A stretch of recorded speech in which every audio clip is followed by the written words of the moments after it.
I'm back after 3 weeks. Yes, 3 weeks between work, 2 work meetings that happened on Tuesdays during the show that I couldn't get away from, uh, some significant business meetings as well as the holidays. One of the days being the holidays and actually work between Christmas and the Tuesday between Christmas and New Year's actually was a work day for me, and was out of town. So, or was commuting back in town about the time that the show would have started. So it's good to be with you.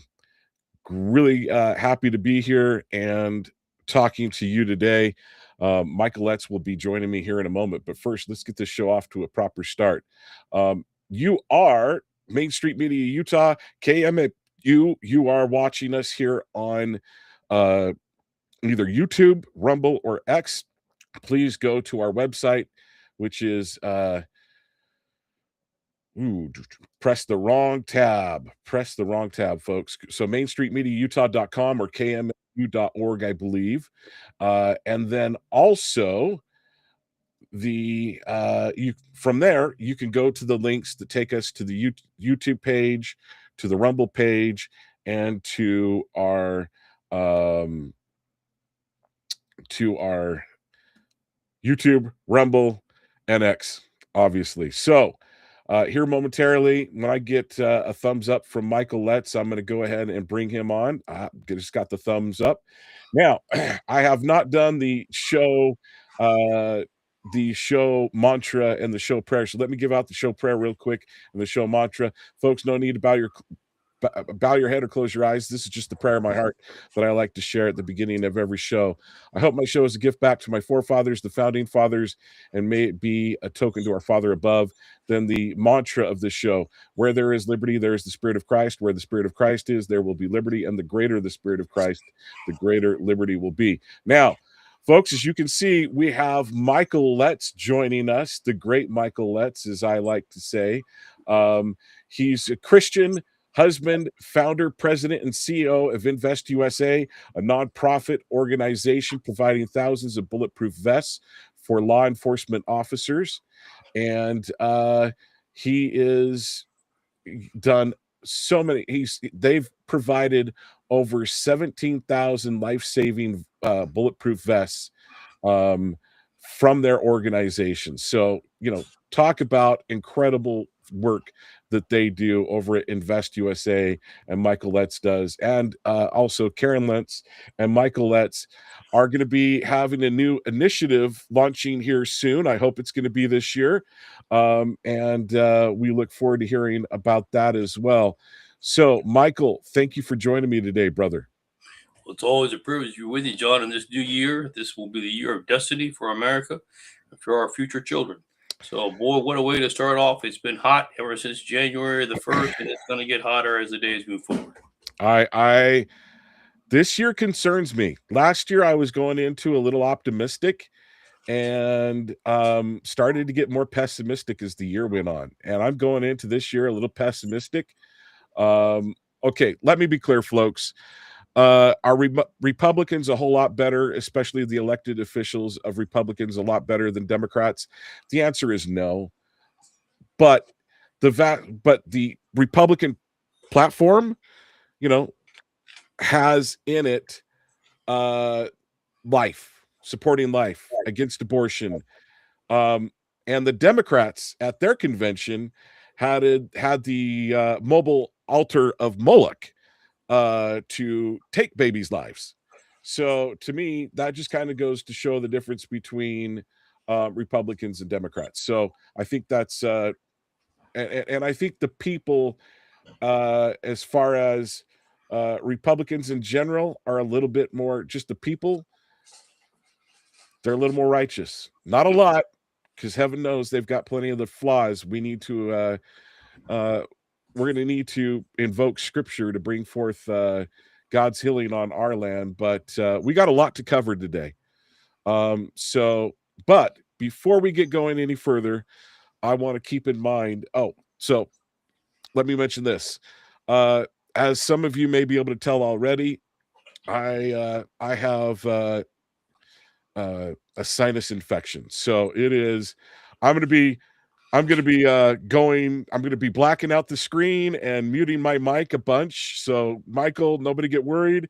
It's just me trying to keep, things and being able to talk and not I have things understand. seen. Does that make sense? Makes a lot of sense. So I'll say that. But before we get going any further, Michael, will you please bless this conversation with prayer?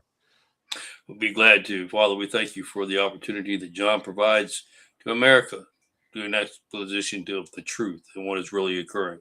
But most importantly, we ask that the words of our mouth, the meditations of our heart, be acceptable in thy sight, O Lord, our strength and our Redeemer. We ask all this in Christ's name. Amen.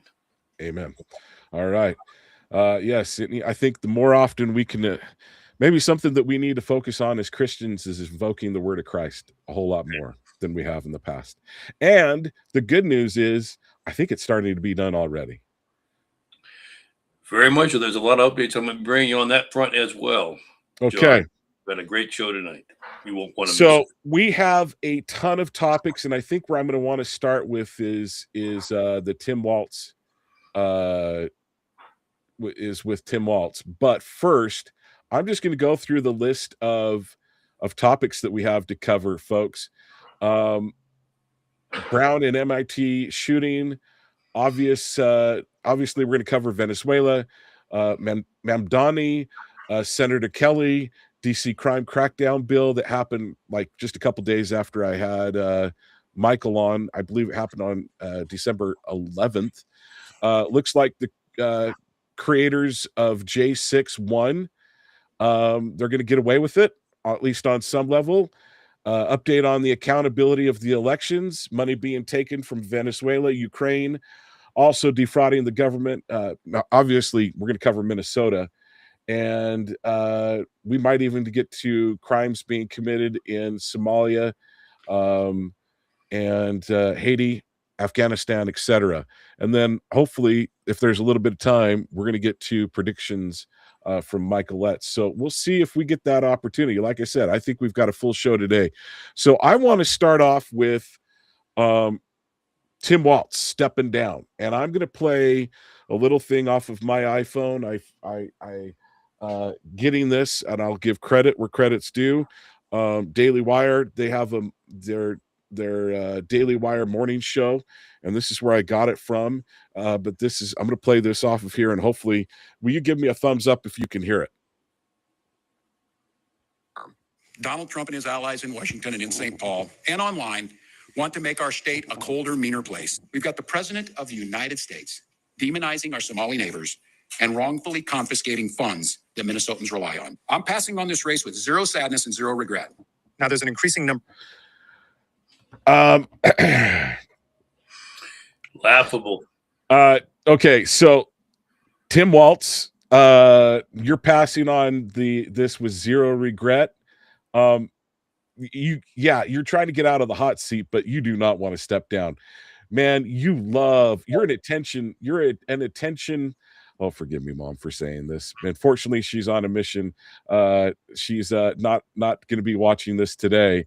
But forgive me, Mom. He's an attention whore. An attention hound, maybe is a better way to put it. And yeah, no, he wants all the attention he can get. So bottom line is, Tim, you're full of crap. You did not want to step down. You're stepping down, doing everything you can to not have all the fraud come crashing down on you. The Somali fraud and the, let's see, there's the Somali, there's the adult daycare, there's a number of fraud things, and information I'm getting is California may even be worse. I'm sure it's happening all over the nation, but God bless those content creators that went out, especially Nick from my neck of the woods here in Utah, going out and going to Minnesota and showing these people and these daycare places where no one's there. Hey, one thing about daycare, I have people close to me that have worked in daycare. Let me tell you what happens when you open a daycare door. You hear pandemonium. Exactly. You hear noise. Those doors were open and you didn't hear a thing. You could have heard a pin drop on the inside. So I'll pause and Michael, what are your thoughts? Well, I'm smiling on a number of different fronts, but what you just said, one of the churches that we founded, John, we had a school and we had a daycare, and it was packed, and we never took a dime from the government, by the way. But here was the issue: is just what you said is accurate. You knew you were coming up to a daycare before you ever got out of the car. There are kids running everywhere. Talk about in the playgrounds, inside the buildings, inside the classrooms.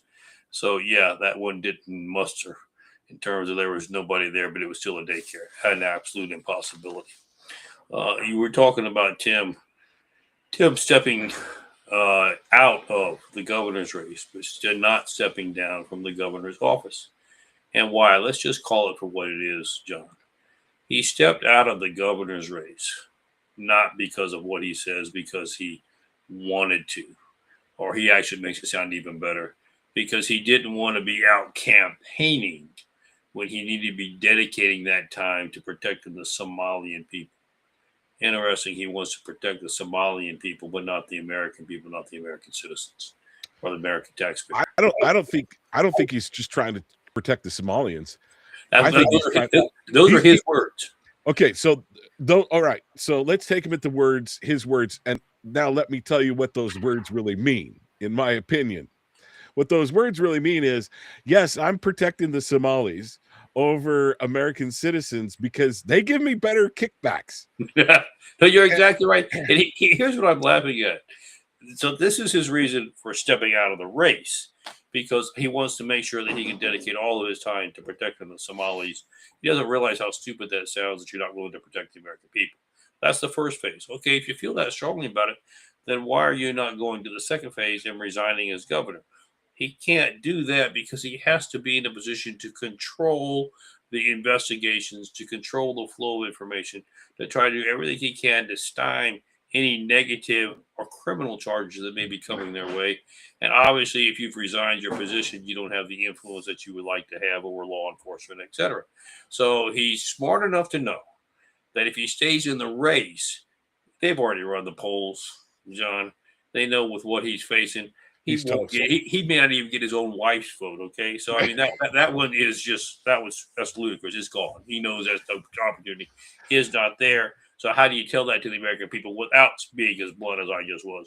You come up with a great excuse. I've got to spend all my time not on the campaign trail, but protecting these people. So he thinks that sounds good. You and I are going to buy them.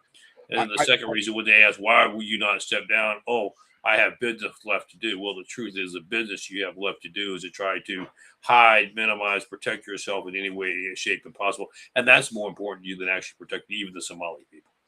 So a couple things that I think that were very interesting from the get-go. I forget, is it Nick Schultz? I forget his last name.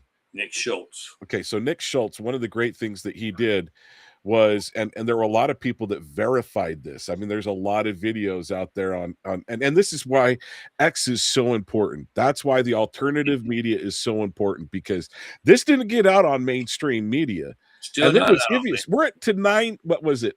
Somewhere between $9 and $18 billion of fraud. Yes, of $9 billion so far, but we think it's going to be probably double or triple that. And so one of the great things was the phone number for one of those that was on the side of the building. One of the phone numbers, it went directly to Tim Walz's, to the governor's office. Now, why would they do that? Why would they do that? Why would they have that there? If they were a real, listen, I know people that have run daycare. You do everything you can. If someone's coming there, you do everything to say, hey, this is the best place for you to come, unless it's like, it's obvious this kid is a little tear and going to cause you tons of problems. Unless you know that, you're doing everything you can to get every little bit of income. And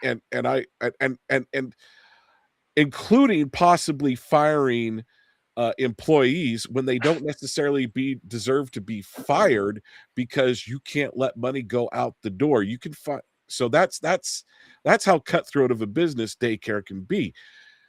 You don't have the wrong phone number up on some big on some big billboard on the side of your building. No, And I also think that pray tells to what really is going on. I want to throw that in, but that I it can't does. prove. Well, here's why that number was there. You see, what you described, John, was how a normal daycare business works, an independent private business works. You recruit students, the parents pay the tuition, and that's how you continue to provide the service and hopefully make a little profit. But when you put it into a government sector, so that the government is paying for your child, then we don't have to worry about whether you're going to be late in your payments or how many payments you're going to make. We're getting it directly in block grants from the federal government, who's giving it to state government, i.e., the governor's office, to disperse across the state as they deem necessary. So, what better number to have than to just put you directly with the source of money? You call, you have somebody with the governor's office. Yes, we handle. I'm interested in place by gate. Great. Let's make sure you qualify for the state to pay for it.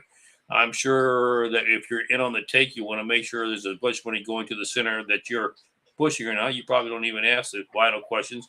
I'm sure you qualify. Yep, we'll pay for it. And here's where you go to drop off your kid, and we'll go from there. And then, of course, they don't even verify whether the kid was even dropped off or actually enrolled or signed up.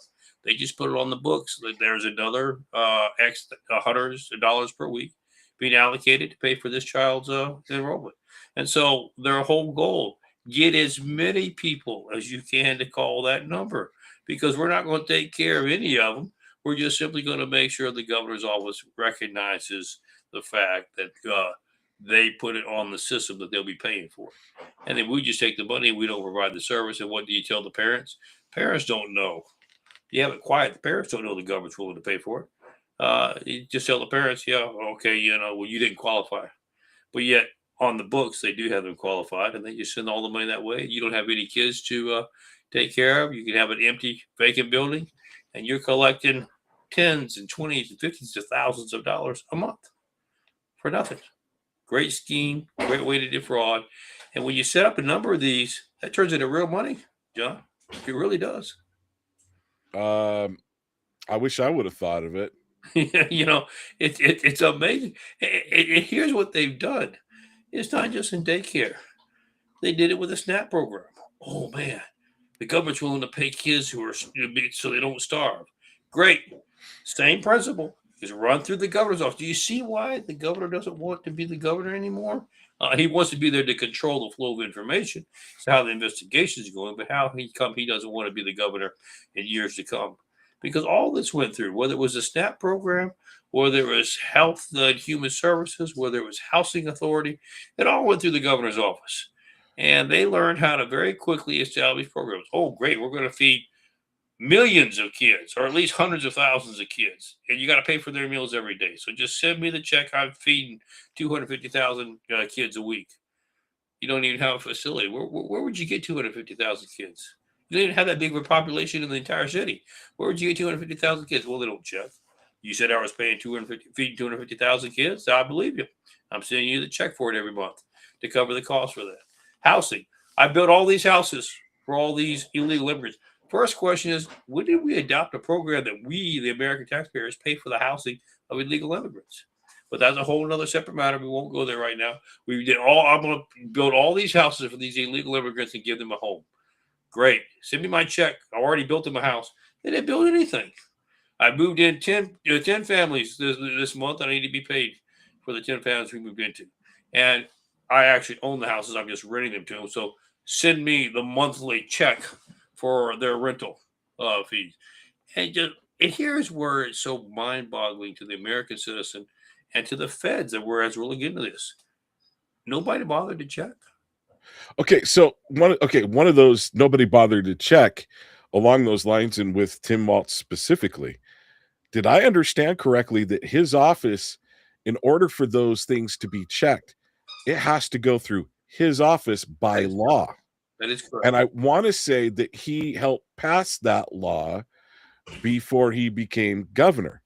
That's correct. And one of those people that were fighting against, and then also, folks, you may remember that I think it was about this time last year, there was a guy dressed up as a police officer that went to two of Minnesota's state congressional people, not the federal delegation, but the state delegation. I believe one was a senator. I think the other one was a congressperson or a state representative. So like Congress, and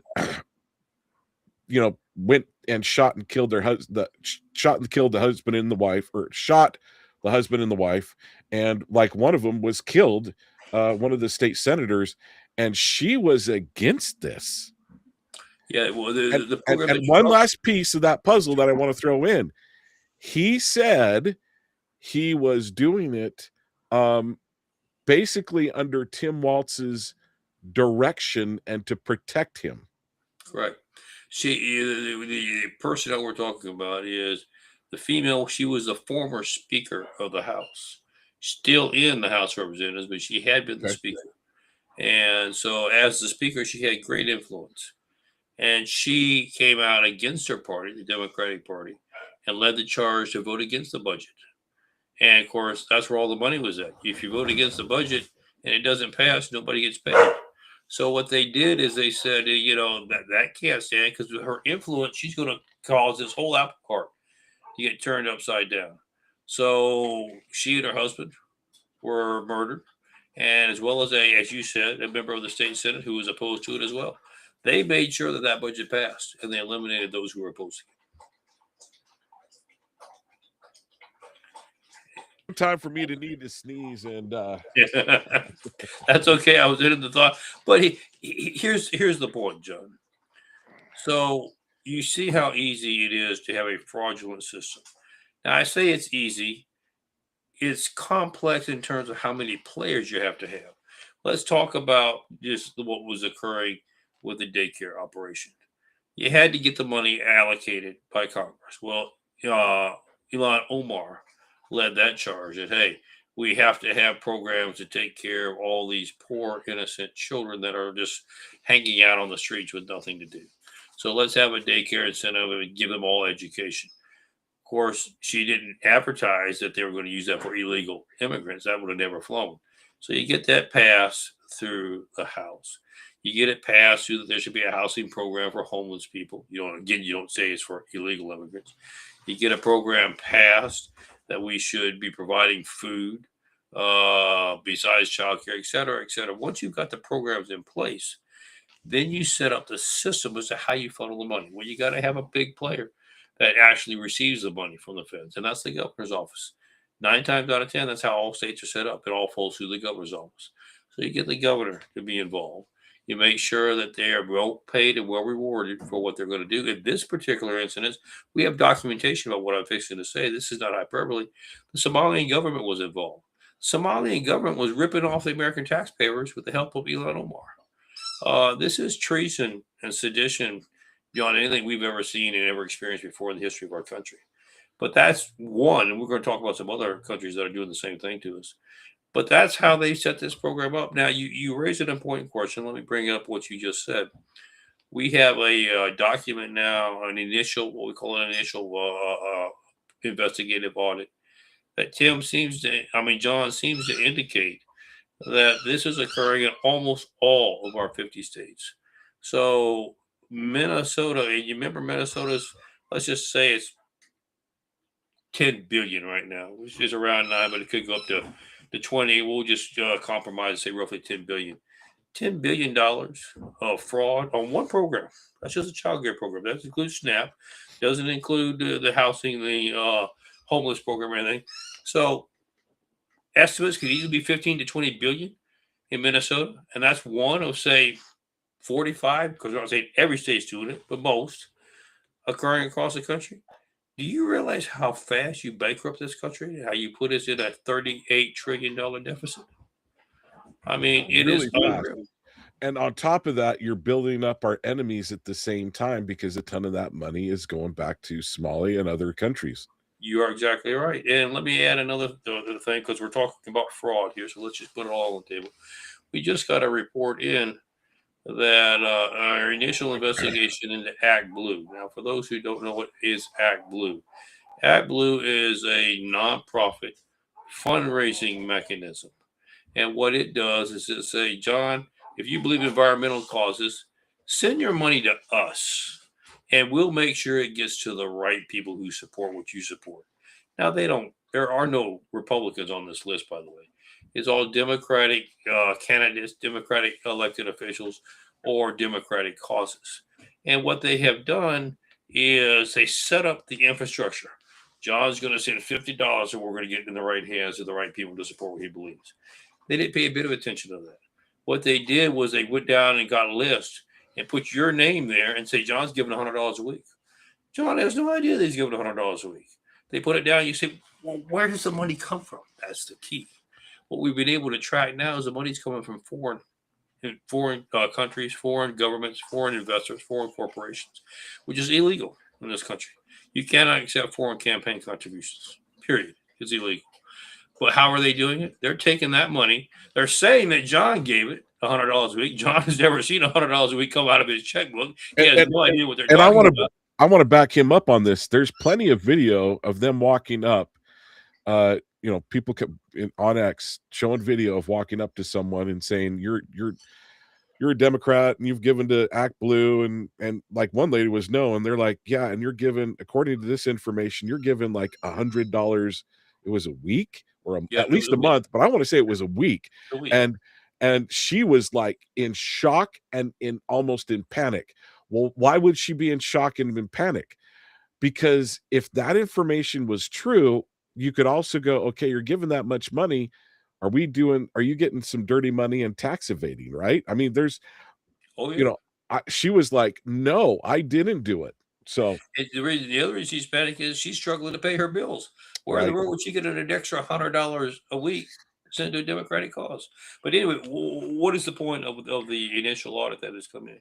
It appears that over $1 trillion, not billion, $1 trillion has been illegally funneled through the system and has been either taken from the taxpayers themselves or from foreign governments. And so now we're talking about $1 trillion. So see how we're building this. We're going to talk about what's going on in Venezuela, Ukraine, and others. But what you're seeing is a very strong pattern here, John, that the people that we entrusted to run our country, whether it's on the federal level, whether it's on the state level, unfortunately, maybe even on the local level, have decided to abandon the principle of statesmanship to do what's best for the American people, and they're doing what's best for themselves. And they're positioning, they're working the system, they're establishing systems that make sure that at the end of the day, they're enriching themselves and stealing our money. And it's not just a matter of a couple $100 out of the budget. It's trillions of dollars that are coming out yearly from the American taxpayer. Do you realize I told people this? I was just on the show I was on a previous about an hour and a half ago before I came on to this one. I said, can you just stop for a minute and wonder, where would this country be if we had true statesmen instead of thieves over the last half a century, who would have been more concerned about making sure America was taken care of instead of stealing for their own pockets? Do you think we'd even have a deficit? Do you think we would have homeless people? Do you think we would have people who didn't have enough to eat? Do you think we would have law enforcement officers without the necessary question? Would I even be needed? Of course not. This country would have. And remember now, if I am taking care of my people, what are they doing with the money? They're putting it back into the economy. They're expanding businesses, buying products, charitable. Remember, America is the most charitable country in the world, helping their fellow man. All this goes back in the economy. Imagine the economy and the status that America would have if we'd have had people that were doing the right thing for the last half a century instead of stealing us blind. It sickens me. It should sicken every American. It sickens me. Would we still have a deficit? I think there's a chance, but it wouldn't be as big. And take a couple $1 trillion off of our deficit. What does that do to the inflation that we're facing? It significantly different. Yeah. But another reason why all that the trillions of dollars are there is because we have so this is something that I say to people when they're like, well, Democrats and Republicans. Listen, at least Republicans have to give verbiage to, have to tell their constituents, I'm for lower taxes, I'm for lower smaller government. Democrats never say that. You never hear Democrats say that. And Democrats did it for a bigger program. So yeah, I get a piece of it. so it's like, oh, you want someone comes to them and says, yeah, I need money for my kids, I need a cell phone, I need a car. Okay, well, let me see if I can get a government program that can take care of you for it. Exactly. And then on top of that, when at least with the Republicans, they when they want to twist arms of someone, they don't typically, they don't throw as much money, hey, we're going to give as much money to your state or whatever. When it happens with, when they need to go and twist the arm of AOC or Ilhan Omar or someone like that, they just say, hey, we'll give you some more money we'll give you more money out of the budget. And that's why they get so angry that there's not enough money. So, and they wouldn't be voted in the first place if there weren't millions of dollars going towards them. So those are several points that if that money wasn't there, if that money wasn't coming in, and as I've shared with you before, I'm convinced a bunch of that cartel money that was bringing children across in sex trafficking and human trafficking, a ton of that money was going to the Democrat Party. I'd be curious on how much was going to the Republican Party, but I guarantee you a ton of it was going to the Democrat Party. Well, and the other thing to add to what you're saying here, John, is sometimes we have been under pressure, including myself initially. Boy, you got all these globalists, shall we call them, these one world order people, Soros, the DuPonts, the Fairchilds, etc. And they're spending all this money to destroy, to be subversive to the U.S. government, to bring us down. When actually the truth of what we have discovered is, when we're talking about what we've just been saying here in the last half hour, is they were smart. They put some seed money out there to help get these programs started. And now they're taking money back from the taxpayers. You and I are paying for our own demise. Yeah. And here's what we have discovered in our investigations, in our document. Let's just say they put $100 million in to seed this program. They've already taken their $100 million back plus interest. So to give the impression that this is being funded by just the deep state, by the elitists, would actually not be accurate. What would be accurate is they saw it as an opportunity to destroy America and make a profit at the same time. And that's what they've done. And that's doubling. So you and I have been paying for our own demise and paying to line the pockets of the socialist elite. Well, let's go into what's happening in Venezuela. All right. So I'm going back and forth with a friend of mine who's at another. Actually, before I go there, folks, two things. I want to really quickly mention, you are watching this on KMMU, Main Street Media, Utah.com, or you can go to kmmu.org and you can find us on our X profile, our YouTube channel, and our Rumble channel. We can see a number of the interviews that I've done with Michael Letts and a number of our other great shows. We have a number of great shows. Also, I want Michael Letts to tell us where the show that he does as well. And he does his own show, and it is all across the country. I couldn't even begin to tell you all the places it's syndicated and all the times they run. But if you will go and just type in the Michael Letts Show, or CRN is the network that's sending out across the country, you'll find all the times and the locations there. And then also, I want to give a shout out to Paul Jensen, who brings you on Inside the News on Fridays. Paul, thank you for keeping him on K-Talk. Michael, thank you for continuing to go on to K-Talk. Great people. Great people. Some of the best people I know are from K-Talk. So thank you for doing that. And folks, you can look up K-Talk. You can look up their information. You can go to SoundCloud and find them under K-Talk Media, I believe it is. And you can find the shows that Michael Letts has been on. So,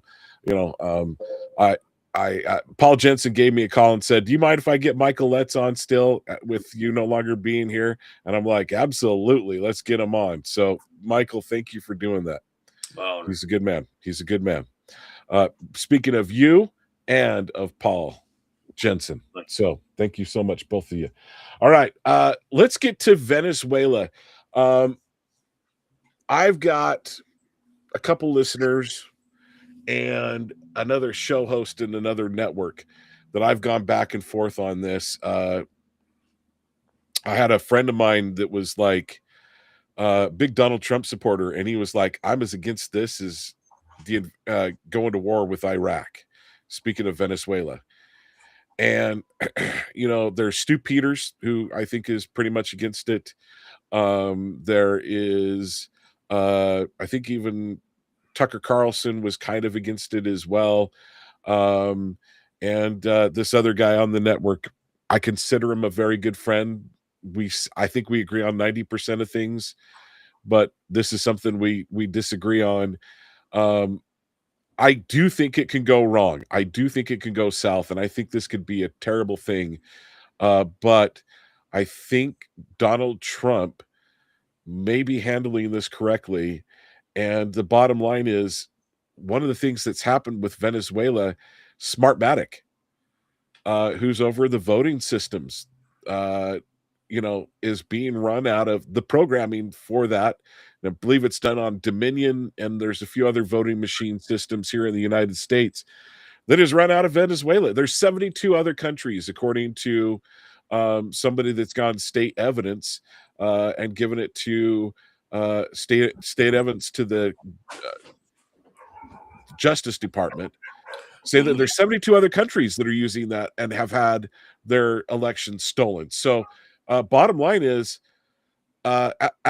in my opinion, if it was just that we were going after them for, along with the drugs that they're sending in, to me, it's almost a no-brainer. Well, to back up what you just said, you just quoted Madera himself. He has publicly said that they have changed the outcome of elections in 73 countries, including the United States. Now, he hasn't just stated that. We now have all the documentation behind it. That will be forthcoming because he is under indictment and he will be being tried in the United States. Being tried for what? Let's go back.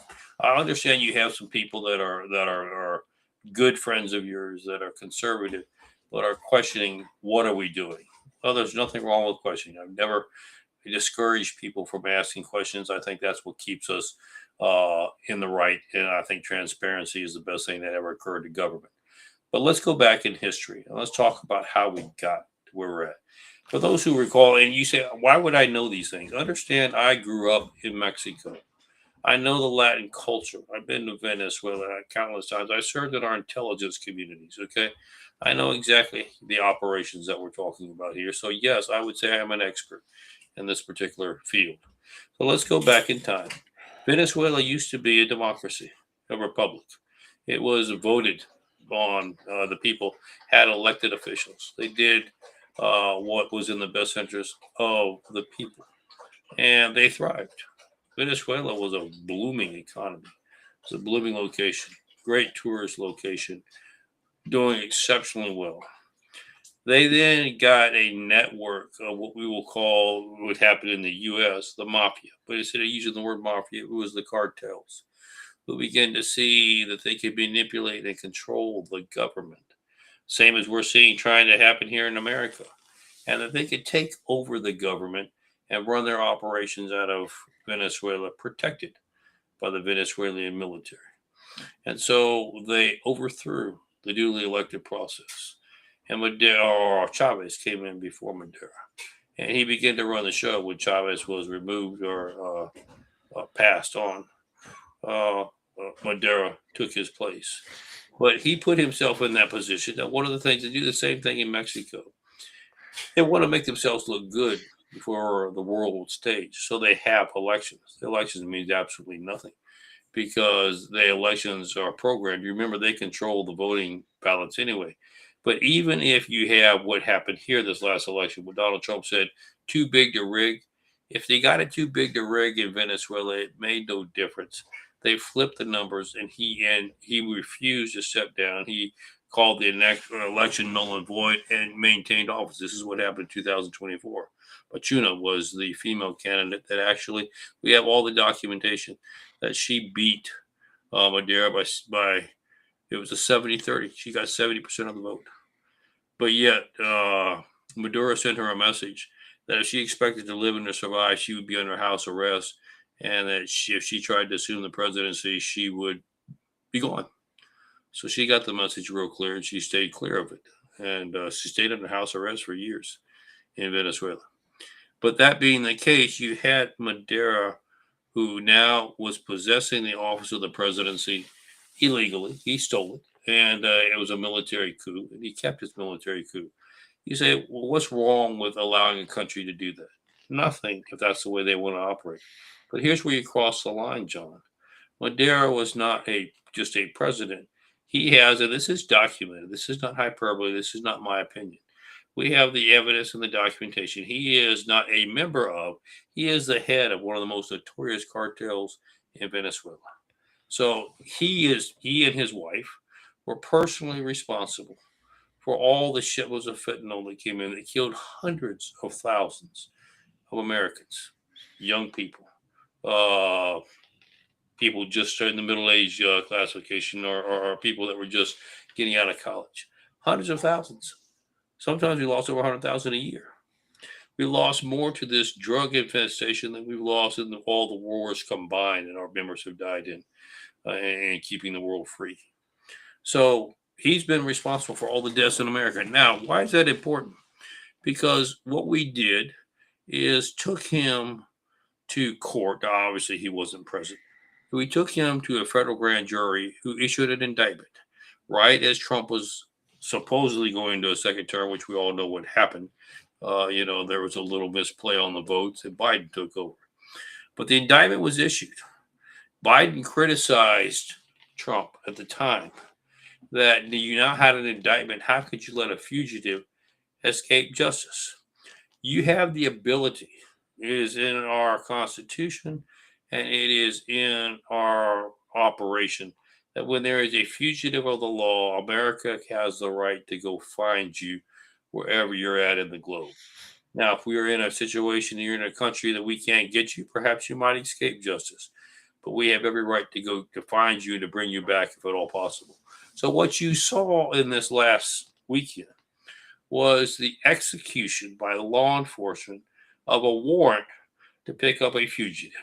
Fugitive just happened to be the president of Venezuela. Now, knowing that we were going into Venezuela to pick up this fugitive, and knowing that we were not getting a red carpet welcome, the military was brought in to make sure that the pathway was secure to bring this fugitive. Once we went in and cornered him, for lack of a better word, in his home, it was U.S. Marshals and FBI agents that stepped out of the crowd to handcuff him and to escort him back on the helicopter to bring him back to America. So it has been a strictly law enforcement operation. Now, understand that when you pick up a fugitive who happens to be the president of a country, it does create other complications. It can look like there is a regime change coming. But here's what I would tell my Democratic colleagues who would say, well, this was a regime change, which means it was an act of war and you had to have congressional approval. It's not been a regime change. The president of the United States, Donald Trump, authorized the vice president of Venezuela to assume the office of the presidency. Same situation that would happen here in America. If for whatever reason Trump were removed, shot, killed, whatever happened, what does our Constitution say? The vice president assumes the office. So there's not been a regime change. What there has been is there has been an assumption of the regime by the vice president now, but it has been clearly articulated by the president that it is time to allow the people to determine who their leadership should be. So it is time for free elections to be held. It will take a little bit of time to set that up.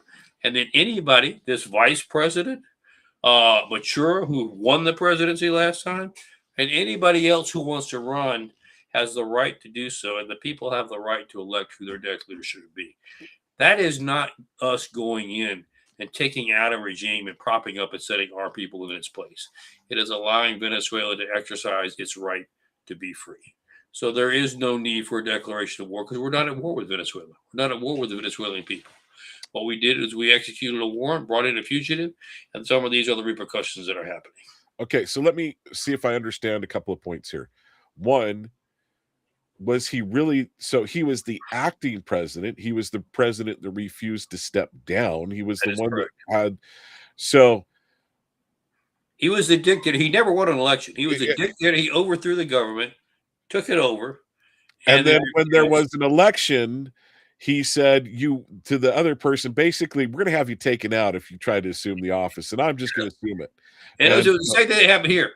Suddenly, she's winning by 70%. And then overnight, oh, guess what? All these other votes are now found. And I was elected by the people. By the way, if you don't like what I just said, we'll take you out. So if I was you, I'd just go home, shut your door, and don't come back out. Okay, so it reminds me of, and so these same friends of mine want Zelensky to step down basically for this, and are claiming that he's an illegitimate president and he should step down and that we should step out of Ukraine. Now, I'm not disagreeing with that in any way, shape, or form, but I'm like, it's very similar between Ukraine, who we want to be done with, and what's happened in Venezuela.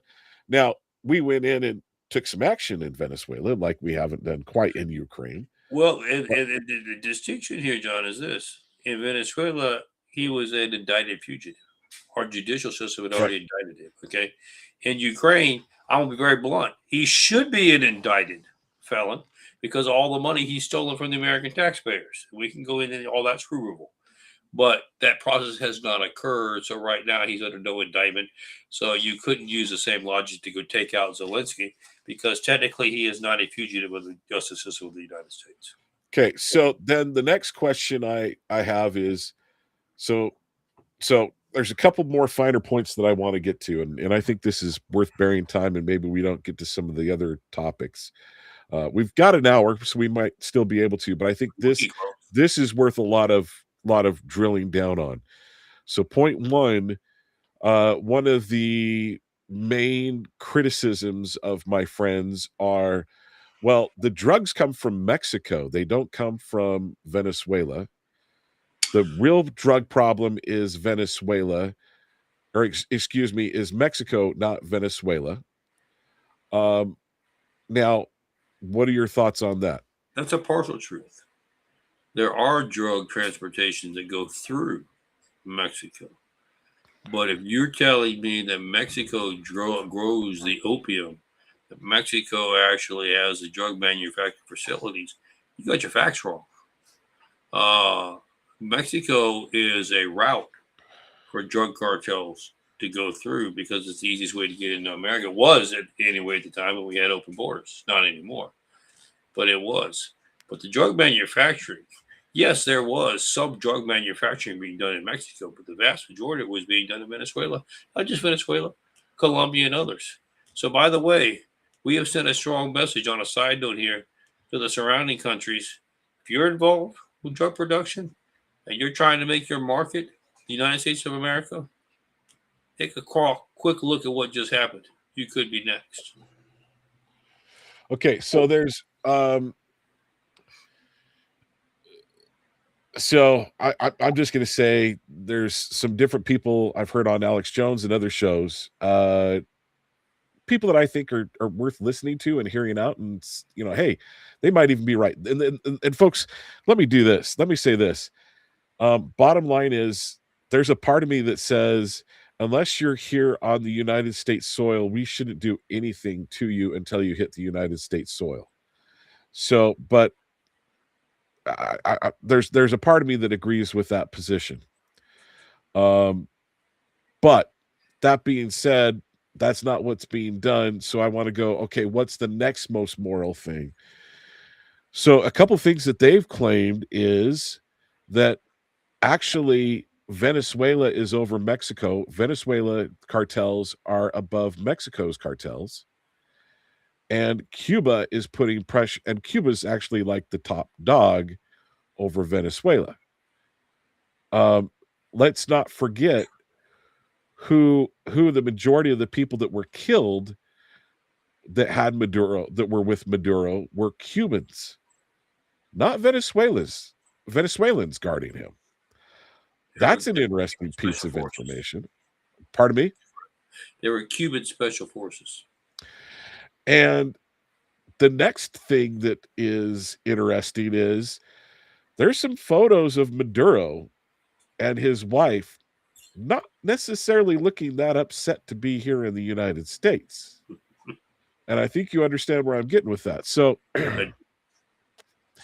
do you think that the Venezuelan gangs run the Mexico?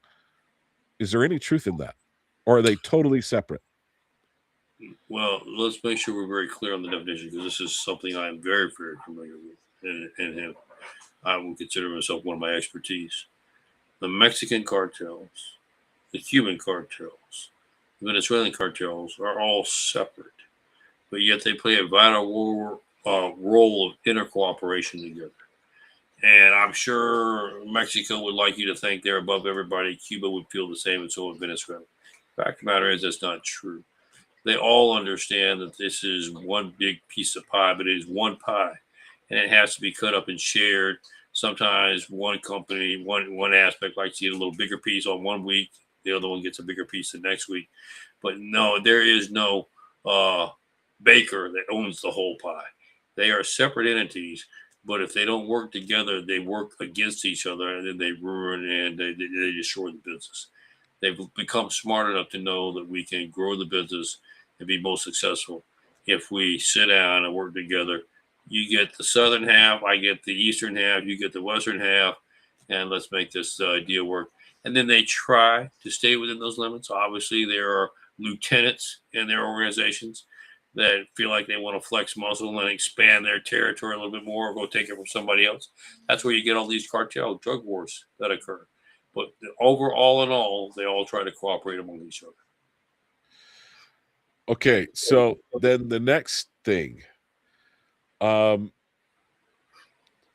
question is, was Maduro actually being held by the Cubans? Because Donald Trump said numerous times, hey, you go ahead and pack up and leave. You know, he eventually said, okay, we're going to come and get you and we're going to take you. But he gave him opportunities to go, and he chose not to go. But he was being surrounded by Cuban special forces, who was his protection force. Correct. Well, sometimes your protection force is actually your babysitting force that doesn't allow you. Does it really look good for the communists if all of a sudden you have a communist leader pack his bags and take off? So my point is this actually what Maduro wanted? Hey, I can't get out. The Cubans aren't letting me out. You come and get me. I'm going to surrender, and I'm going to turn state's evidence.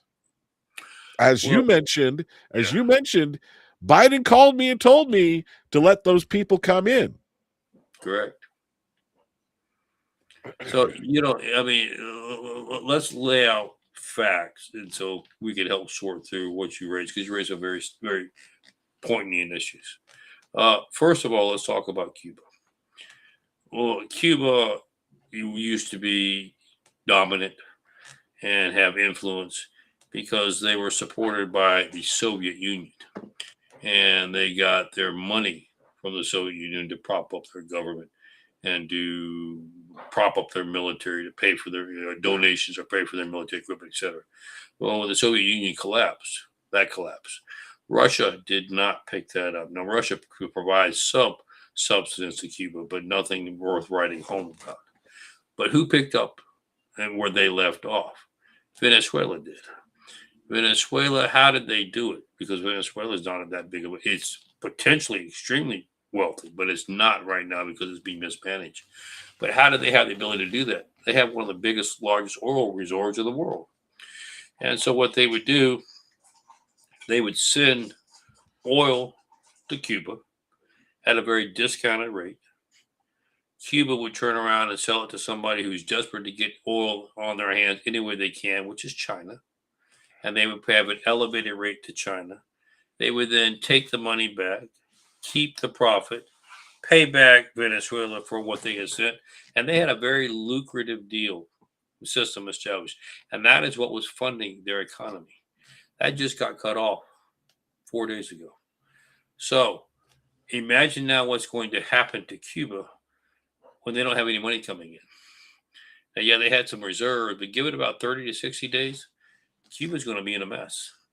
Cuba could very well be next. What do I mean by being next? Cuba could be happening in Cuba what's happening in Iran right now.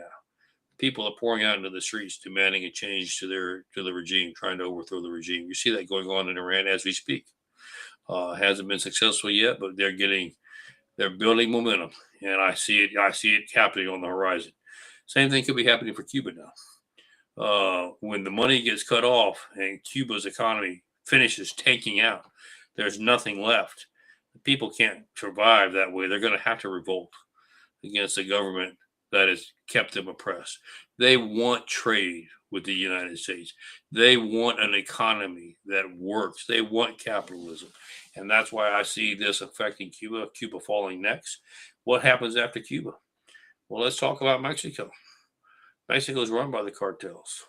Now, what is the message we just sent to the cartels of Venezuela? Remember, the three separate entities, but they all work together. The message we just sent to the Venezuelan cartel is, yeah, you can run your mouth. You can tell me how strong you are. You're going to flex your muscle. You're going to kick America's behind, et cetera, et cetera. And how far did that get you? Where did that end up?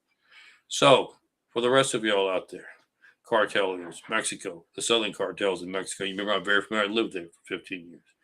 They're now telling the Mexican cartels, if you think that your government, because you remember it's the cartels that run the Mexican government, not the other way around. If you think that your government has the ability to defend you, to protect you from America's interests, should we decide to move forward, ask Venezuela how well that worked out for them. And by the way, we're sending a message to Russia and to China, because here's what happened in that situation 3 days ago. Russia and China and Iran were one of the biggest allies for Venezuela. Russia receiving a lot of oil from, yes, not necessarily Iran, but China and Russia were receiving oil from, especially China. And also Venezuela has a ton of minerals that yes, they were going to be getting. They do. Minerals that are important to electronics, which is a component of where the future is headed for armament. So what happened was you had Russia and China that sent Venezuela their most sophisticated air defense systems. And they were positioned around Venezuela with the assurance that it would stymie any efforts by America to move forward with any kind of military action. They would be shot down before we could even get, close enough to even wave. And what happened? We had 152 air support units that went in. Not a single one was even scratched. We took out every one of those air defense systems, obliterated them. So if I were China at the moment, I'd be sitting here wondering, is it really doing me any good to threaten America that we might be coming in after Taiwan when we just kicked China's butt? Russia, you think you want to continue to flex your muscle against us with Ukraine when we just put you on your back? So Mexico, the cartels, you think you can depend on these military to cover you up and to back you and to keep you safe? Should you cross American interests? So what is the message we're sending? America's interests are the protection of its people. I heard what you said, and I understand, hey, we shouldn't be protecting Americans unless you come across that river, across that border to harm us, then we engage. But I would disagree. I think it is prudent that we be proactive. We know you're coming after us. We're going to stop you where you're at. We're never going to let you even get here to begin with. And that's the message that we have sent. And I think you're going to see some major changes in the Western Hemisphere, which is what the Monroe Doctrine was all about. We've strayed from the Monroe I was about to mention Monroe Doctrine. Monroe Doctrine, that's what it's all about. Yes. We protect the Western Hemisphere. It's our hemisphere. And we're going to protect it and protect the countries that are in that hemisphere from being able to do any harm to any American. And that's what we're going back to.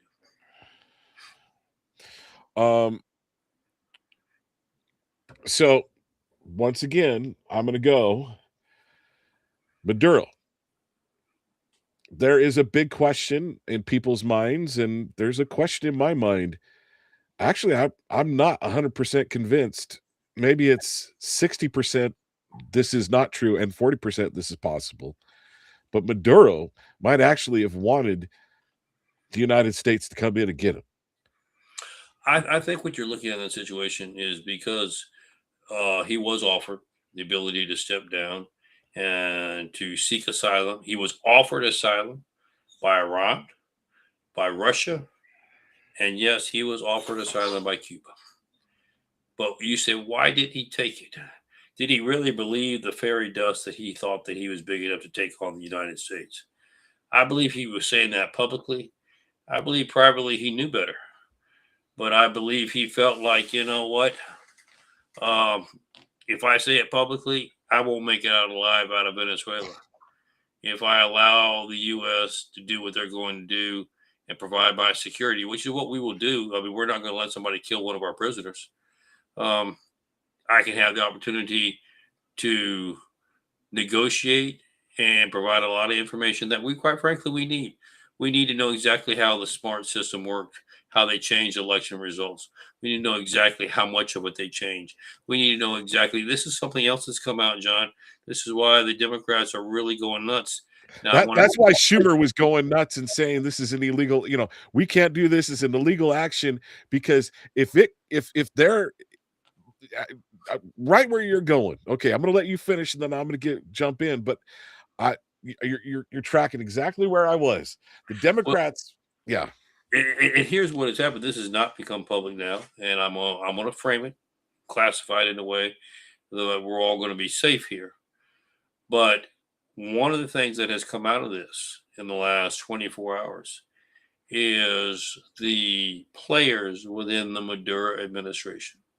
They're ministers of interior and high cabinet officials, high level authority officials have given to the U.S., our government, a list of U.S. elected officials who they claim were on Venezuelan payroll. Members of the U.S. Senate, members of the U.S. House. I've seen that list. We're talking about over 2/3 of Congress. Now, can we accept and say that that's automatically true? Okay, over 2/3 means that is not just the Democrats. You are correct. There are substantial Republicans. So it could be people like Mitt Romney or Lindsey Graham could be in that, Republicans. Yes, among others. I wonder if the current president of the Senate is on that. And I also wonder if the certain top dog at the House of Representatives is on that. That I have not had time to review the House side yet, but I can't answer on the Senate side. Now, let me be very clear that just because a entity makes an accusation does not necessarily mean it to be valid. We are vetting that and we are investigating. Obviously, it won't be hard to trace the money. And should there be accuracy in what's Won't said, be or will be. I'm sorry, I missed that. We don't think it'll be that hard to trace it. Understand now. Let's talk about America for just a second. We'll get back to foreign in just 2 seconds. Remember all the NGOs we've got and the money that's been sent here and there, and then it goes back to the NGOs. It goes back to the board members of Congress, and they have elaborate systems. Okay, they don't just turn around and hand you the money, John. But we have learned this system over the last 12 months as to how things operate. We're very confident that we can break these codes and we can get some validation very quickly. Now, here's why this is important, John. It's not just in Venezuela. We're getting the same information out of Ukraine and other locations, other countries, okay? Somalia and other countries, Haiti, other countries. If this system has become prevalent, that we spend our money paying off American politicians to get our interests and to try to, if you have a president that doesn't support our interests, to try to subvert him and try to destroy his administration. That's treason. and that's subversion. Imagine what the consequence to this country would be if half, 2/3 of Congress suddenly got cuffed. Michael, if it's just a quarter, if it's just a fifth, the list is that over the 50% money. that I have seen in the U.S. Senate, way over 50%. So, okay, on a scale of likelihood, what do you think the percentage chance that a number of the congressional leaders, and we'll just leave alone Democrat or Republican for the moment, what do you think the likelihood of that information is being accurate and correct? I think it's high, unfortunately. You say, why would It'll you never see the light of day then. It'll never see the light of day. we've already got it in our possession. This is okay, but it's not. Notice it hasn't hit the. It hasn't hit CNN. How long is it? And you're right. We've got to vet it first. But even if it's vetted, you are correct. There's going to be, just like the Epstein list, there's going to be major attempts to bury this. Because you understand now, let's put this whole show and tie it into a bow. What we've been talking about is the abject corruption that we've seen in our government, not just in the last 24 hours, but for decades. Instead of having statesmen, we've had crooks. And if it comes out, imagine the uproar from the American people. Imagine what it will do to the flow of government. Let's just take this for an example for a minute, John, that it does come out, okay, and half of Congress suddenly has to leave. What does that do to the function of government? How do you move these things forward in a fashion that you bring justice, but that you don't cause the whole house to collapse at the same time? I don't know. We only replace 1/3 of the Senate every 6 years.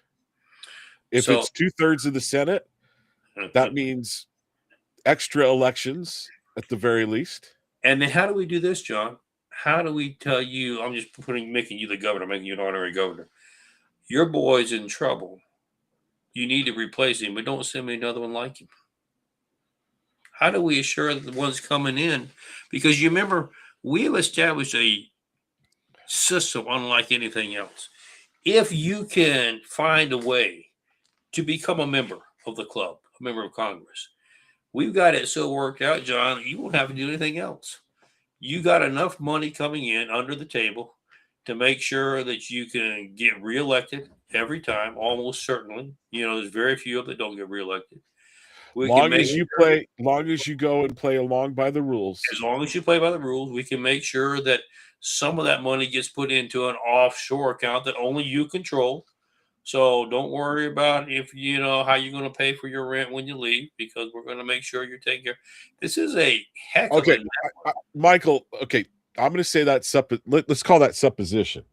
Right. Let's talk about what we do know.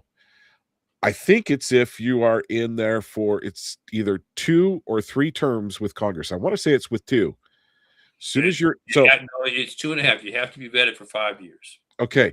So that's one reason why MTG didn't step down till so she went like 3 days past the date of 5 years.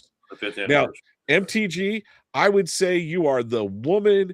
I totally buy you. You're awesome. You are everything you claim to be, except you waited for that term to pass. So you're going to make sure you're taken care of. Yeah, she made sure she was taken care of on her way out. See, that's the whole attitude. We don't have an attitude of service to America. We have an attitude of service to me. So what do they get? They get a stipend. I think it's basically they get paid exactly what they're being paid in Congress. They get paid their salary. They get all their benefits, medical, their health benefits, and their health benefits are by far better than yours and mine. Any Americans. And on top of that, John, look here. We all know, especially if you served at least over 5 years, you served for a little while. There's more lobbyist firms that will pay you $500,000, $1 million a year to have your name associated with them than you can shake a stick at. Because you got that little, you got that little tag that you can put on your coat that that says Congress, and you're one of the only few people that can be on the floor besides serving members of Congress. That's correct. Just because you're no During longer vote. in Congress, the fact that you serve, you have access to the floor just like anybody else does.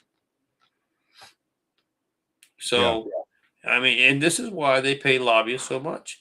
It benefits them to have you on the floor during a debate of a bill that you want passed, so you can be helping guide and direct and walking around. Somebody that's in the balcony can't do that. Yeah. So the bottom line is, let me put it this way. I hope that it is 2/3 of Congress, because it will be a shakeup like we haven't had before. But you brought up a very good point, and this is where my concern is with term limits. A lot of people say we just need a term limit. Here's the unseen part of term limits. The Republican and the Democrat Party, you think they're in control now. They will be in 100% control. We will not get a Rand Paul. We will not get a Thomas Massey. We will not get those kind of individuals if we bring in term limits.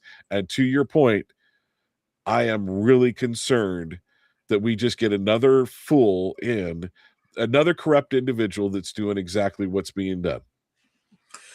The system that we have in place is very enticing to keep it corrupt.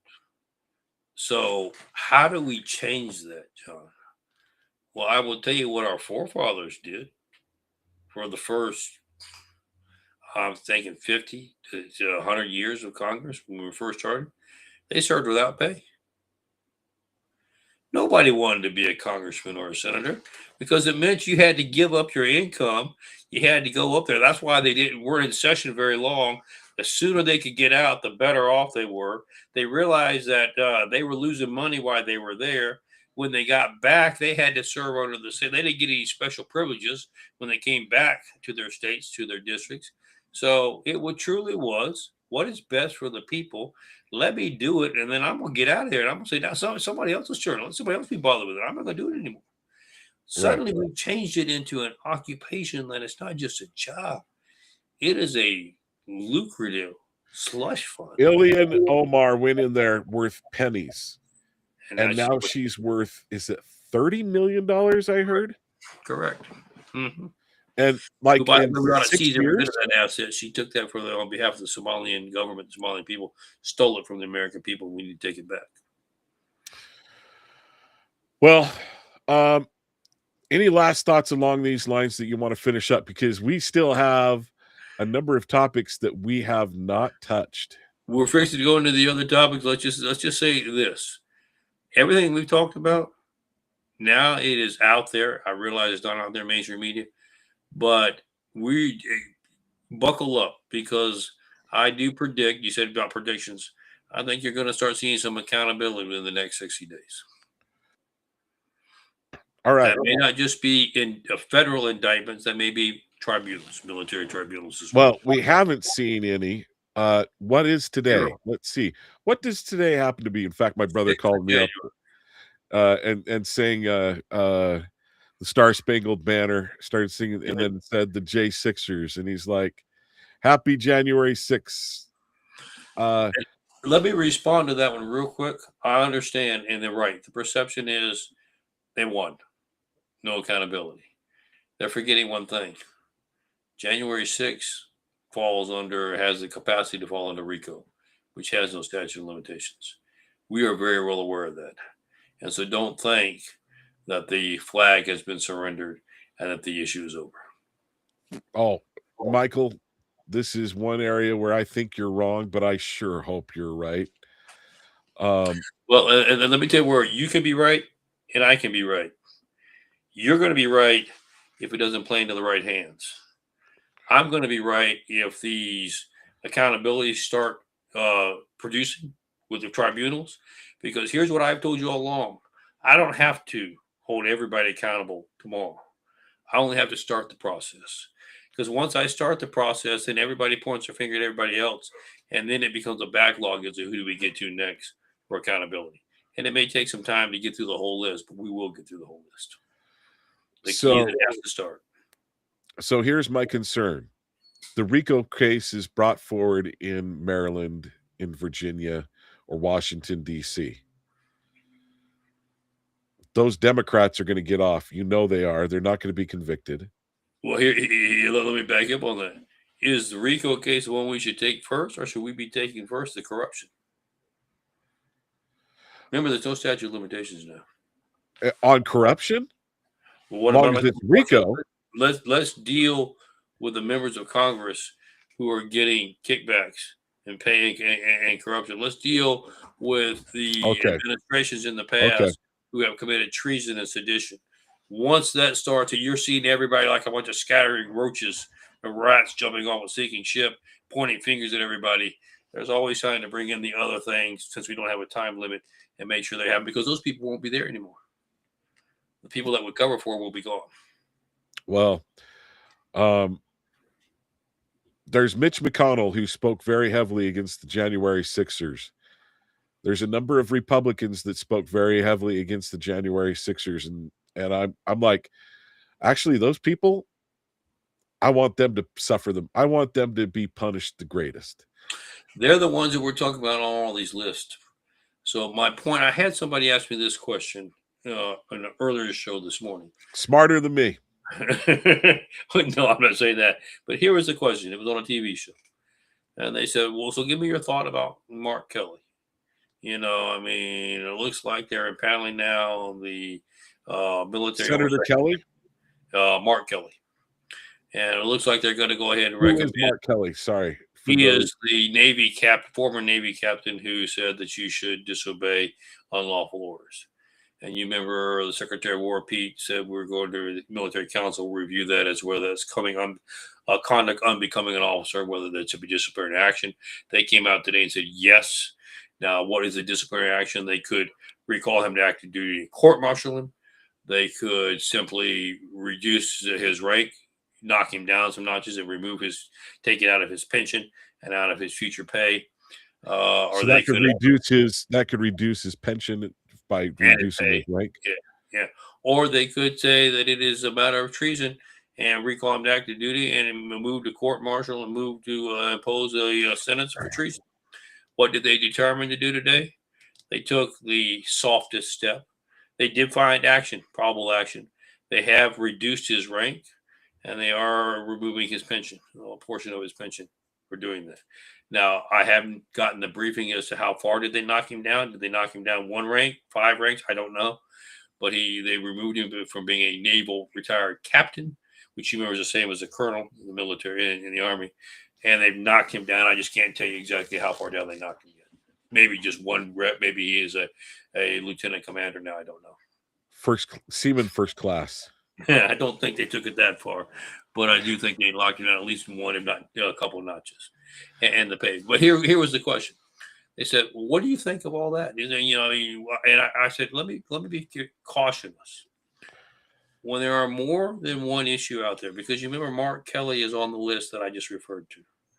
I said, let's put our emphasis on the most vital, most important infractions and get those taken care of, and the rest will just kind of fall into place as we go down. So don't get so worked up over one thing, but there may be something else much more important that needs to be dealt with, which is the same thing we're talking about here. There are a lot of things that need to be done, but there are some things that are of utmost importance for national security, treason, and sedition that need to be dealt with first. And those players need to be handled. And it'll cause a lot of fallout from a lot of other issues that we're going to be bringing up. Well, so Senator Kelly was one of the things that that was on the list, but I don't think I would have asked that specific question.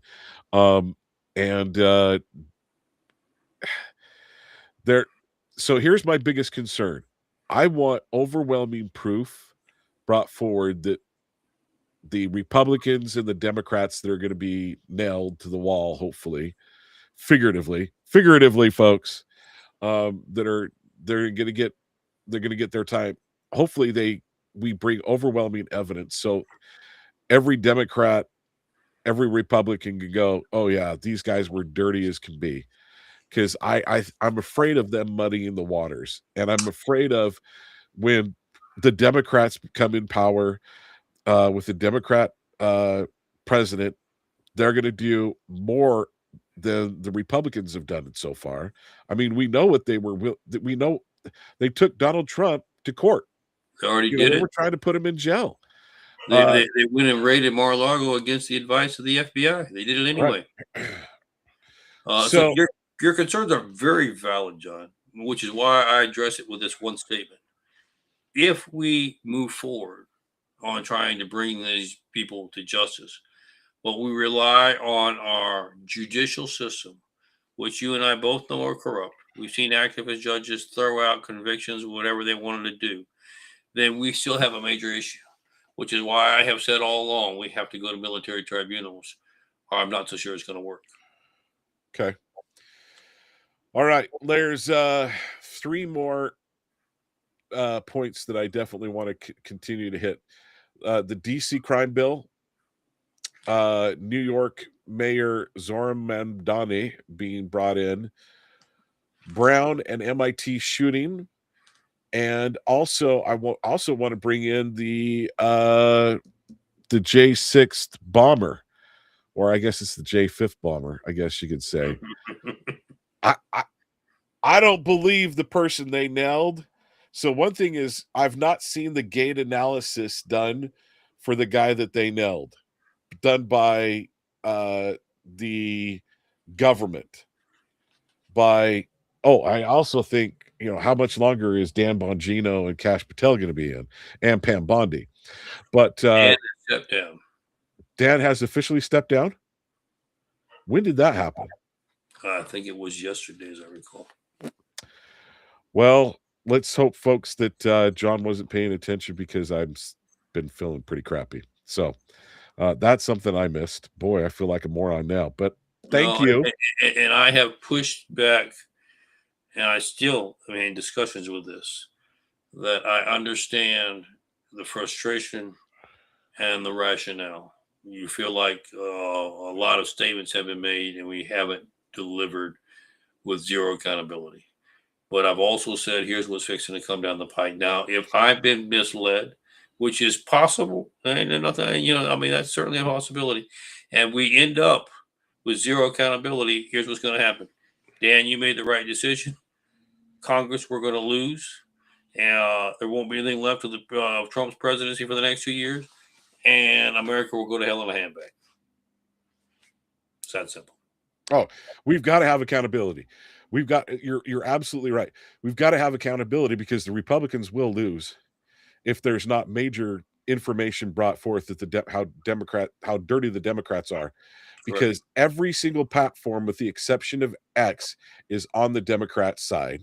Yep. 1, 2, we know that the entire regular mainstream media is on the Democrat side, right? Correct. So it's 100%, and we think things are bad now. Oof, the Democrats get in control, we're toast. We are toast. They will bring back transgenderism. They will bring back we're still having more abortions. I think we have more abortions last year than the year before Roe was overturned, because of the pills that are being sent out. You're exactly right. And my biggest fear, we're moving on, but we're back to what you and I are talking about, is if we move forward for accountability, but we go through the judicial system, which has been tainted and corrupted. So at the end of the day, you put on a dog and pony show and nothing got accomplished. Then it's kind of like we've already been there and nothing happened, and it definitely is over then. That's why I'm pushing so strongly for the military tribunals. Well, I guarantee you, if we don't have proof, the Democrats will win the House, win the Senate, and nothing will happen.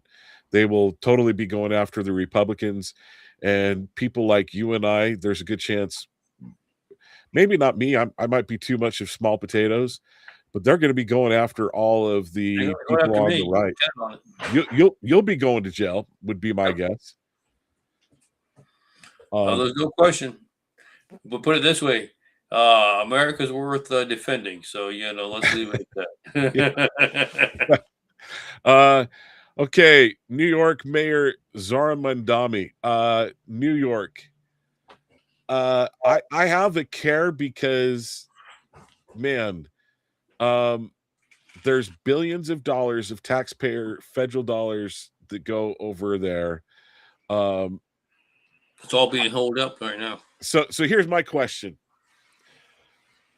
Do you think we're going to see in the next 4 years this Mandami how terrible communism and socialism is bad for America? Is that what we're going to see? Or is it going to go the other way and he's going to be able to grow socialism and so forth? I think you have a mixed combination of what you just said. I think for his supporters and for those who lean towards socialism and communism in this country, they're going to say it's the greatest thing since sliced bread. But I think the vast majority of them will see, and it won't take 4 years. It will take 6 months. We'll see how destructive it is. New York will basically shut down. Its economy will collapse. The cities will collapse. And it will require the federal government to come in and restore law and order and restore the economy and the government should we decide to do so. You say, how do we do that with Mondani there? Well, let's be very blunt, folks. Mondani's campaign has already violated federal campaign laws. We know this. We have a repertoire. We have a file on all the criminal elements that have occurred up to this point. You say, why are we not using it? Well, obviously, we have some differences. I think we should have used it before you ever got elected mayor. But there are those who think we should wait and hold it and pull it out at the appropriate time and come in and remove him from office, put him in either prison or revoke his naturalization and ship him back to where he came from. I think that's going to happen. I think he's going to, New York will, for lack of a better word, fall. He will bring it down. He will be brought in and he will be dealt with accordingly. And he'll be shipped out and he will send a strong message. On what grounds can we revoke his naturalization? It's very clear. It's still on the books. If you promote communism, there are statutes on our books right now that you're not eligible to be an American citizen. For an existing American citizen supporting communism, as a naturalized citizen, you cannot be a naturalized citizen if you support and espouse communistic principles in this country. Boy. It happened during the McCarthy years. It's still on the books. It's never been taken off. Well, let's send him back. Let's send Omar back, and let's send Omar is going to be going back. She's on a different circumstance. She's just a blatant abuser of the immigration laws and systems. She had no business being here to begin with.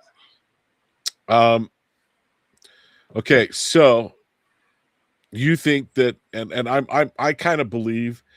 We'll see how bad his policies are, but he's, one of the things that he's claiming is he's going to take away people that are renting out. If you don't have your home up to a standard, and that the homes will be taken away from you and given to the renter. 1, 2. The other thing is that it seems, he's making statements that whites have less rights than, and we'll be going after white people harder than we'll be going after any other race. And I'm like, that is not a good thing to do, because you thought we will have the KKK come up. We will have that start happening. Well, here's his quick plan on that. I'm not in favor of that in any way, shape, or form. Let me be clear. He's very clearly, he wanted to provide all these free services. Remember, that's what communism was about. We take care of you. In return, you do what we tell you to do, and you really don't get paid. You just work for the government, and we tell you where to work and what time to be there and what to do. And that's what Mandani was looking for. And when he found out that the money wasn't there, he couldn't force the federal government to give him the money. In fact, we've already suspended $10 billion of federal aid to New York, and that Governor Hassel would not agree with him to raise the income tax on the wealthy people to pay for all his programs. He then came up with the next thing. Well, what do I control that I can do? I control property taxes. Oh, well, I'll go after all the white property owners who, have property of X value and above, and we're going to raise the taxes on them and get them to pay for all this. The problem he doesn't realize, that's unconstitutional. You can't go in and say Your neighborhood is exempt, John, but this neighborhood gets a tax raise. That's not how the system works. If you're going to raise property taxes, you raise it on everybody. Lower income, middle income. I mean, it all goes up at the same time. You can't just pick one particular category. So he's finding out the hard way that he doesn't have the kind of authority and clout that he thought he had. He's made promises that he can't keep. We're going to be seeing where this goes from here, John. Well, I hope that there are a lot of people that voted him in that are very unhappy, wind up being very unhappy with him because he didn't get them what they want. But they also see that hey, that's the way it is. Okay. Next topic. I want to hit the J6 bomber. I agree with your statement. We don't know that that's him. They think that is. It's the same way they're trying to convince you and I that Tyler Robinson, even though their case is falling apart, was a shooter for Charlie Kirk. The same thing they're trying to tell you as to how we can identify who the person was behind the assassination attempts. Yeah, we've got a name of the individual that was killed, but who was really pulling the strings and coordinating the event when they were trying to go after Trump? Same principle. I mean, you're looking to get cases that people are interested in and give a quick answer with no substantiation and say nothing else is here. Let's move on to the next point. I think there's a lot more proof. Let me put it this way. There's a lot more evidence that would say Tyler Robinson was the shooter of Charlie Kirk than there is evidence that this guy basically mentally challenged, handicapped gentleman that's almost blind, legally blind, is the January 6th bomber. There is, and in fact, I want to say, Kyle, is it Kyle Seraphin had some evidence where it shows at the exact moment that pipe bomb was being placed, he was more than 7 minutes away in his vehicle. They have video evidence of him being like 7 minutes away from where that was at. Not enough. And I agree. Maybe it wasn't the exact time, but it was like, it's within a 3-minute time frame. He was 7 minutes away in a vehicle from where that occurred. That right there. And then on top of that, I've yet to see any gait analysis being done by the government like was done by the Blaze. Right. That said, this is the woman who is responsible for doing it. Well, and I think, the only thing I disagree with you on is talking about the issue with Tyler. There's a lot of circumstantial issues, but there's a lot of glaring, irregularities in that case as well. And that's my point. I think that we are still at the point in this country where transparency is not what we abide by, and we try to hide things from the American citizens. And then we wonder why people have, quote unquote, come up with theories, or they call them conspiracy theories, when we're the ones that put. And conspiracy theories was started by the CIA right at the time of the John Kennedy assassination. Yeah, well, probably even before then. But it's interesting. I think the CIA was created to be a rogue agency and to get us into trouble. I wonder their whole intent from day one, John.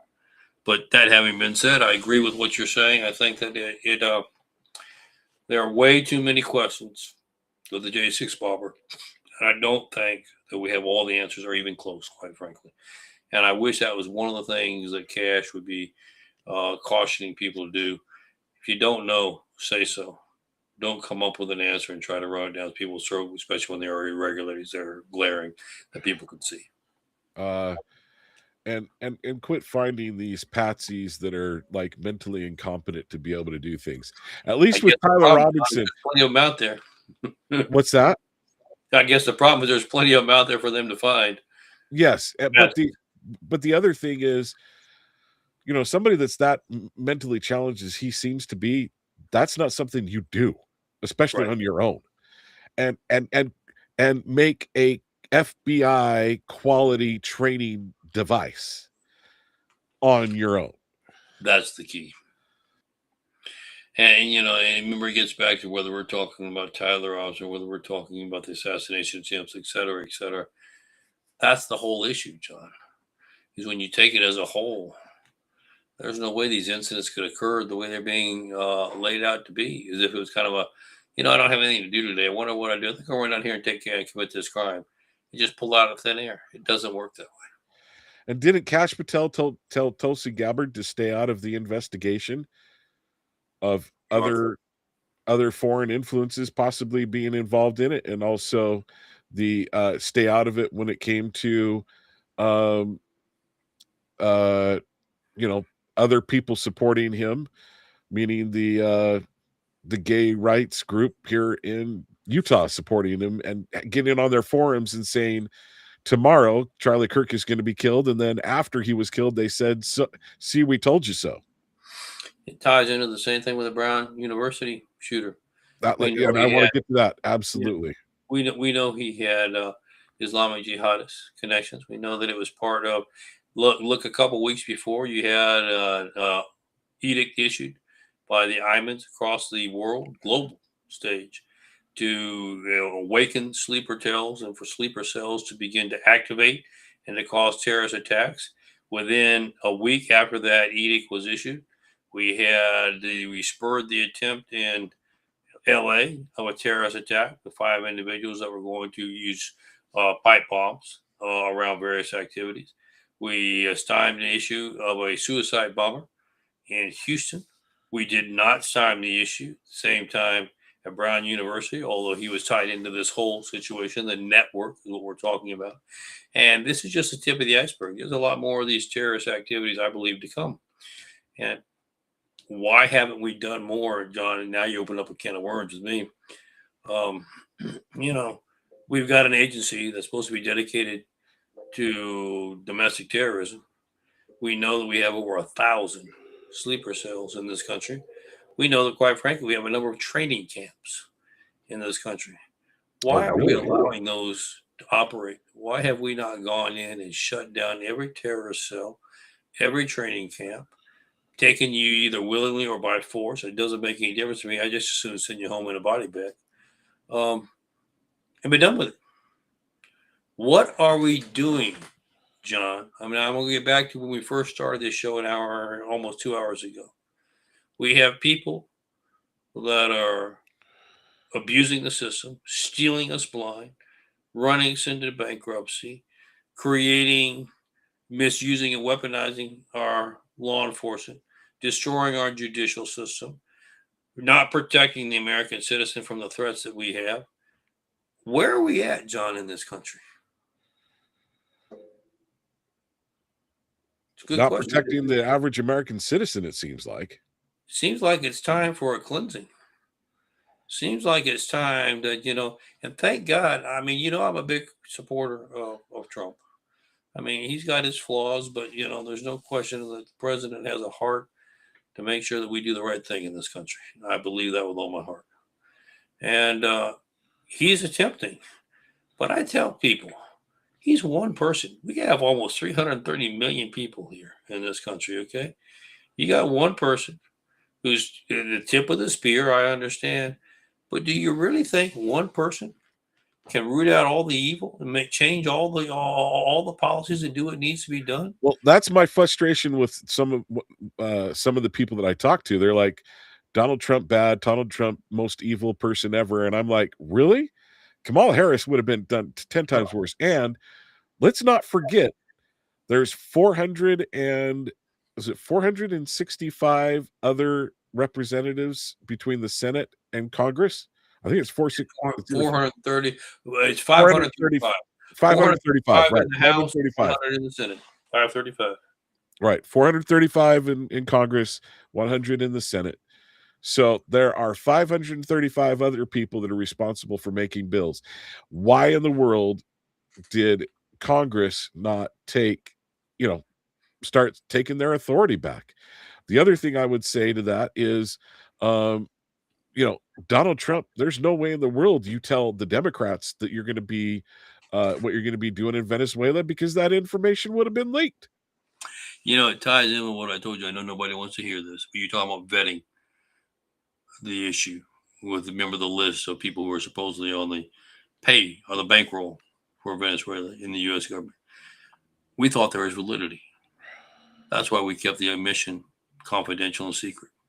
That's why there was no briefing to Congress, because we knew we've already got evidence that there were those that were aligned in Congress demanding, trying to find answers to tip off Maduro. You say, why do you know that? Why would you make that statement? I got to tell you something. He was tipped off 2 hours after we left. That goes to show you that they were attempting to put Americans in harm's way and get him out of there. And this is coming from our side, not theirs. So you tell me how they're getting this information. Do they have activist Venezuelans that are that closely tied to our government that are trying to protect them? Are they buying information? Are they buying politicians? I think you and I both know the answer to that. We're just fixing to prove it. That's all, John. I would also say this. Let's not forget, I'm not seeing many Venezuelans protesting. You're not seeing any. You're seeing people everywhere but Venezuela that are saying this is a horrible thing they've done. The Venezuelans are millions. I've seen the tapes. Millions pouring into the streets, rejoicing we're free. And what are they chanting? Donald Trump. Donald Trump. They can't vote for Donald Trump. They're in Venezuela, but they're shouting his name because they're saying it's the first time somebody has stood up to a dictator and given them the freedom they've been searching for decades. Yes. So Brown University, do you think actually I'm going to come back to the J6 bomber. Do you think the guy that they say is the J6 bomber? Do you think he's the guy? Yeah, but enough evidence to show it was a Capital City police officer who's now working with the CIA. Okay. Next question.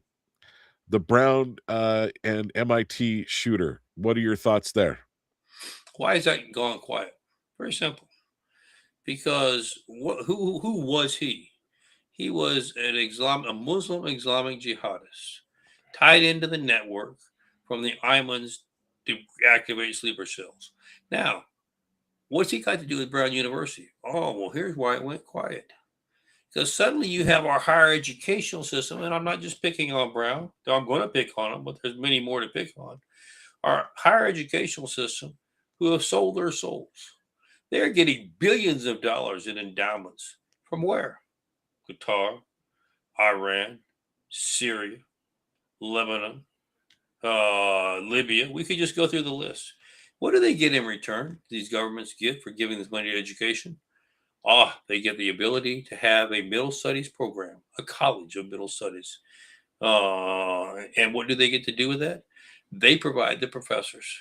Most of them, Imams, are Muslim leadership who come in, and what do they have the opportunity to do? They have an audience of America's most precious asset, our young people. And they get to spend years filling their heads with crap, John. America is evil. It is the great Satan. Capitalism should be destroyed. They're building their army to help overthrow our government. And you know what? Shame on them. They should immediately be shut down. These universities don't. What's most insulting, John, is you and I are paying for it. Our tax dollars are going to them. They're getting paid by the enemy, and then they're taking our money on top of that. Quite frankly, we should first and foremost say you take a dime of foreign money, we're locking you up. Second of all, if you can't teach American history the way it really is, the greatness of our country, we're shutting you down. No, don't give me this junk that they've had for decades. Oh, we can't stymie freedom of expression and creativity. It's not freedom of expression to try to destroy the very country that gives you the ability to be free. That is not freedom of expression. Never should have been. It's a bunch of hogwash that the leftist liberals have been playing on us for way too long. Okay, so another point is they even if they don't totally overturn them, they put enough doubt in people's minds so they, you don't get you get very few strong conservatives that come out of John, you're being the university system. I don't know if any conservatives you get out of them. Well, one of the conservatives, I think it was the vice president of the Republican caucus or whatever, was one of the people that were shot at Brown. My question to you Right. is, was that a targeted shooting with her in mind, do you think? It was a targeted shooting. The whole thing was a targeted shooting to bring down conservatism, to activate and to respond to the Iman's edict, to create a terrorist act. Why did they go after conservatives? They want to silence you. What better way to silence you than to say, you see what happened to your buddy? You keep running your mouth, you're next. They're trying to do what they can, whether it is the Islamic jihadists, the Muslim population, whether it is the leftist liberal Democrats. They're trying to say our philosophy of controlling you is what should prevail. This conservative philosophy that God gave you freedoms and that we all should be free and we should have the right to self-govern. That's a hogwash. That's an illusion. You should be doing what we tell you to do, and if you don't do what we tell you to do, we're going to come after you. And that's been their whole premise ever since they've been working on it. Well, folks, we're going to be wrapping up here shortly, so I want to real quickly mention once again, you're watching this. This is KMMU, Main Street Media, Utah. And you can also our website is mainstreetmediautah.com. Those two locations take you to both our X, Rumble, and YouTube pages where you can watch more of Michael Letts and many of other shows that we have. Please go to that. Please subscribe. Please like. And it helps boost this because this is information that needs to be going out. You're not hearing this a lot of places, folks. Not hearing it a lot of places at all. So that's why we're so grateful to be on your show, John, because you are vital to the future of this country. Because I promise you, the mainstream media won't tell America this. They want to hear it. They got to come to shows like yours. Thank God that you're on the air. We're going to continue to let the American people know the truth. What they do with it is up to them. But I pray to God that they respond and save this country before it's too late. So there's let's see, another story that I wanted to. So I'll part of the shooter at Brown. Why is MIT? Why do you think he went after the guy at MIT? I think because of the fact that they realized that they needed to do a balance. And, they want to send a message. You got to be careful when you get in bed with these extremists. Yes, they're on your side, but they also want to send a subtle message that at the end of the day, they're in charge and they're going to control. Just because you and I have to be friends today doesn't necessarily mean we'll be friends tomorrow. And they're very careful to make sure they continue to keep that. You know what amazes me, John? It's how stupid people can be. You say, what do you mean by that? I'm going to support you. I'm going to support your Islamic jihadist viewpoints. I'm part of the transgender community. I'm part of the LGBT community. I'm going to march with you. Do you not realize that at the end of the day, if they win and they dominate, they hate you. They hate what you stand for, and they will kill you. They eliminate you. They will kill you. They will kill you. You will be one of the first ones to die. Exactly. But you're going to be stupid enough to overlook that and try to help them win power. How dumb can you be, John? Well, it's in there. It's in the Quran that they can lie and manipulate Christians, and can lie and manipulate us to get to their ends. That's right, and they are doing it and doing a very good job of it. They are doing a very good job of it. Okay, kind of the last story let's hit is Iran president declares war, basically on the U.S. and Europe. Your thoughts there? Europe, excuse me, the U.S., Europe, and Israel.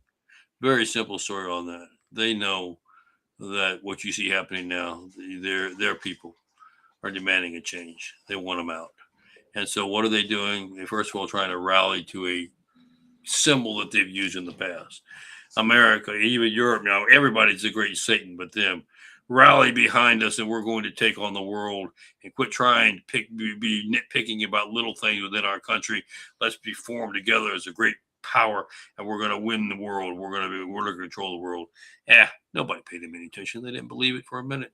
And that is why they still continue to march in the streets and trying to overthrow the regime that's there. And quite frankly, I think they'll be successful in doing so. One of the things I do want to mention, John, that you may be unaware of, just want to throw this out here as food for father. Is I was knighted by the Teutonic Knights. I think you knew that. I've got a knighthood out of Germany.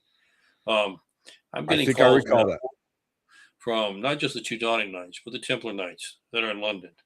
There is a great movement afoot. Hundreds of thousands are recruiting, and they are determined to create the Crusades once again. They have said, we have allowed Islamic jihadists to destroy Europe, to destroy England, and now the United Kingdom, and now they're coming after America. And it is time that we're going to take a stand and create the Crusades and come back and defend our freedoms once again. I wish and pray for the best for them. I'm not so sure that United Kingdom and Europe are savable or salvageable. But certainly it is interesting that this is not just occurring in America now, John, but it is occurring globally. Better strap up and be prepared for action because it's coming. Well, I think that's probably the best way to leave this, is pretty much on that note. Michael, how can our audience find out more about you and Invest USA? They go to our website. That's INVESTUSA.org. It's a charity.org. They can see everything that's going on within our government, all the interviews that we do, probably 5-10 a day across the country. They can see everything that's occurring within law enforcement. Why are we so involved with what's going on in the country? Because at the end of the day, John, guess who's going to have to step up to the plate to defend the American people? It's going to be either our military or our first responders. And they're prepared to do so. But unfortunately, we're asking them to do it without the necessary equipment to protect themselves. We can do better, John. We need to make sure that we show our first responders that we have their backs, just like they're going to have ours. So it's time for us to get engaged, realize that we got into this mess, folks, because we sat down and said, let somebody else do it. Let somebody else manage the country. I'm tired. I got my own thing to do. You can't have freedom. Freedom's not free. You have to be involved. So get up off the couch, get involved, and determine that we're going to take this country back and stand for righteousness once more time to make sure that our kids and grandkids have a future. God bless you, John. God bless America. Do what you can to support our first responders. Donate for an active shooter vest if you can. But most importantly, get involved and tell our first responders, thank you for your service. I'm here to back you. Together, we're going to succeed by God's grace. And I'm going to say, folks, make a donation to Invest USA. Just make a donation. He gives great information. He's got a great organization, and he's taking care of those that take care of us. So, Michael, thank you for joining us once again this month. Look forward to having you back, and I appreciate your friendship, my friend. I feel the same way. God bless you. God bless America, John. And thank you for what you do for this great country. We'll see you on the other side. All right. Hold on for just a minute. We're going to go ahead and end the stream. So I'll talk to you offline real quick. You got it. Folks, this is